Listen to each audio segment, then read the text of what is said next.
कृषि मंत्री शिल्पी नेहा तिर्की के द्वारा आज एक प्रेस वार्ता का आयोजन किया गया, जिसमें बताया गया कि जब उन्होंने तेलंगाना का दौरा किया था तो विकास के कई आयामों को देखा। किसानों के हितकर में जिस तरह से पशु का उत्पादन किया जा रहा है, जिस तरह से सूकर पालन किया जा रहा है, जिस तरह से बकरी पालन किया जा रहा है, उस सब चीज़ों को झारखंड के किसानों को भी फ़ायदा मिले, इसको लेकर एक योजना बनाई जा रही है ताकि यहाँ के किसान भी वहाँ जाकर ट्रेनिंग ले सके और कृषि उत्पादन से अपनी जीविका को बेहतर बना सके। मौके पर क्या कुछ कहा गया, आइए आपको सुनाते हैं। जैसे कि आप लोगों को जानकारी है कि पिछले 28, 29 और 30 अप्रैल को हम लोगों ने, हमारी विभाग के कुछ अधिकारी और स्वयं हम तेलंगाना राज्य पहुंचे थे और हमारा उद्देश्य, कुछ अहम उद्देश्य था जिसको आज हम आप लोगों के बीच में चर्चा करना चाहते हैं और आपके माध्यम से राज्य की जनता को भी बतलाना चाहते हैं कि दौरा किस संदर्भ में था और किन चीज़ों को आने वाले कल में हम लोग क्रियान्वयन की ओर बढ़ रहे हैं। पहला जो हमारा दौरा था वो था नेशनल मीट रिसर्च इंस्टीट्यूट, जो कि ICAR के द्वारा संचालित संस्था है। और जैसे कि आप लोग जानते हैं, पिछले कुछ महीने पहले हम बेकन फैक्ट्री, जो झारखंड का एक बहुत ही state of art food meat processing unit हुआ करता था, उसको विज़िट किए थे और वो काफ़ी दयनीय स्थिति में है। कई बार प्रयास भी किया गया कि उसको दोबारा से संचालन किया जाए, मगर जितना टेक्निकलिटीज़ उसमें इन्वॉल्व है ये कभी संभव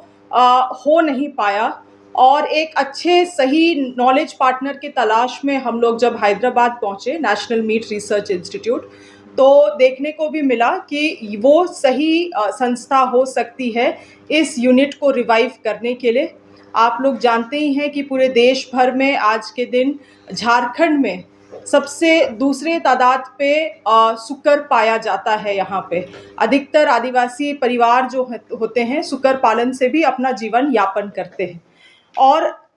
इसी प्रयास के तहत हम लोग चाहते हैं कि ये बेकन फैक्ट्री को संचालित करते हुए हम लोग अधिक से अधिक लोगों को वापस से रोजगार से जोड़ने का काम करें। हमारी सरकार का भी ये अहम योजना रहेगा आने वाले समय में और जल्द ही हम लोग एक MOU के ओर बढ़ेंगे ताकि सही टेक्निकल पार्टनर के रूप में national meat research on board हो सके और फिर इसको हम लोग एक टर्न की बेसिस में हम लोग संचालित कर सके। पहला चीज़। दूसरी चीज़ था हमारा विज़िट का purpose national fisheries development board, जो कि मत्स्य पालन के लिए जाना जाता है। वहाँ पे विज़िट करने के बाद हम लोगों को जानकारी मिली कि केंद्र सरकार के द्वारा भी हज़ारीबाग को पर्ल कल्चर के लिए घोषित किया गया है और लगातार हमारे विभाग इस ओर काम भी कर रहा है। काफ़ी सारे किसान पर्ल कल्चर से जुड़ रहे हैं। आप लोगों को मालूम होगा कि बीते दिन जब विधानसभा हुआ था तो मैंने एक किसान का भी नाम वहाँ से विधानसभा से लिया था, पूर्ति जी का, जो लगभग सालाना 15 लाख 16 लाख पर्ल कल्चर से कमा रहे हैं। इसी तरह से कई सारे किसान इच्छुक हैं और वो पर्ल कल्चर का ट्रेनिंग ले रहे हैं। चुनौती यहाँ पे उत्पन्न होता है, जो मसल का रिक्वायरमेंट होता है पर्ल कल्चर करने के लिए, वो मसल्स हम लोगों को बहुत आसानी से यहाँ झारखंड में नहीं मिल पाता है। किसान जो है अभी वाइल्ड से कहीं से भी उठा के कर लेते हैं, मगर एक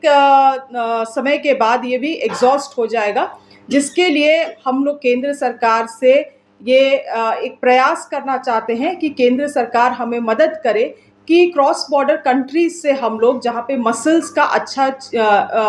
क्वालिटी वेराइटी पाया जाता है, उसको हम लोग ला के झारखंड में इसका ब्रूड बैंक स्थापित कर सके, जिसके लिए नेशनल फिशरी डेवलपमेंट बोर्ड भी हमें मदद करने के लिए तैयार है।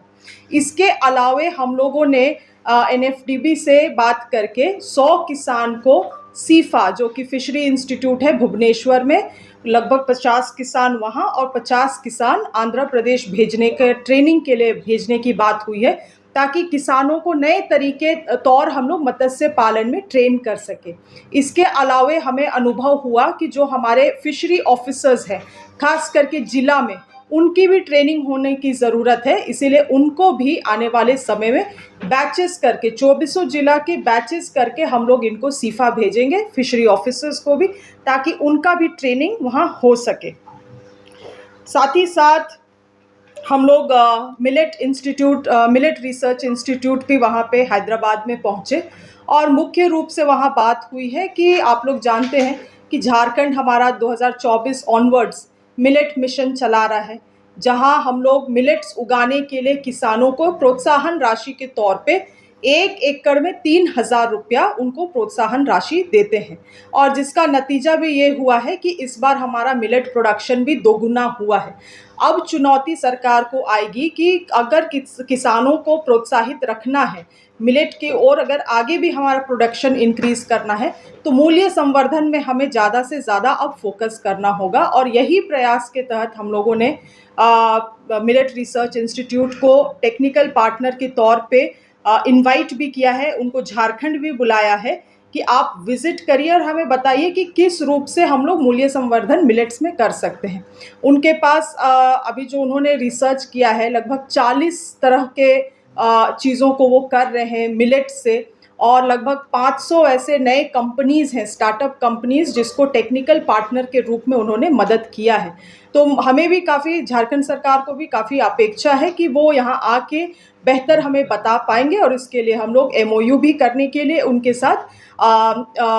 एक पहल किया जाएगा। मिलेट कैफेटेरिया हमारा पहला प्रयास रहेगा कि कैसे झारखंड के मिलेट से ही हम लोग यहाँ पे मूल्य संवर्धन करते हुए मिलेट कैफेटेरिया का एक प्रारूप तैयार कर सके, जो कि स्टेट का एक सेंट्रल पॉइंट होगा।